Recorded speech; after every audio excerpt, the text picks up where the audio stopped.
వేమూరు నియోజకవర్గ ఇన్ఛార్జ్ వరకుటి అశోక్ బాబు గారి ఆదేశానుసారం రాష్ట్ర అధికార ప్రతినిధి శ్రీ కారుమూరి వెంకటరెడ్డి గారు పుట్టినరోజు సందర్భంగా కొల్లూరు మండలం జోలపల్లి గ్రామంలో పశుగ్రాసాన్ని పంపిణీ చేయడం జరిగింది.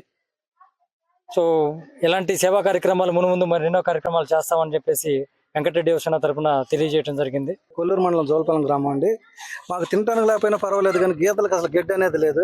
గడ్డి సార్ అశోక్ బాబు గారు కొంచెం మాకు గడ్డి కావాలని అంటే, అయ్యా ఒక్క నిమిషం నేను మళ్ళీ చేస్తానని మళ్ళీ చేసిపోను కారుమూరి వెంకటరెడ్డి గారు అని ఆయన ఏ సేవా కార్యక్రమం మాకు గడ్డి పంపించాడు గీతలకి. మాకు ఇచ్చినందుకు ఎంతో సంతోషంగా ఉంది. వరదొచ్చి మేము చాలా బాధపడ్డాము. వడ్డ గడ్డి లేక మాకు తినడానికి లేక చాలా చాలా అంటే చాలా బాధపడ్డాం. మమ్మల్ని ఎవరూ పట్టించుకోలేదు, చేయలేదు. కారుమూరు వెంకటరత్నం గారు మరి మా గొడ్డ కానీ మాకు చాలా సహాయం చేశారు. మరి దాంతో చాలా మందిని పంపించారు.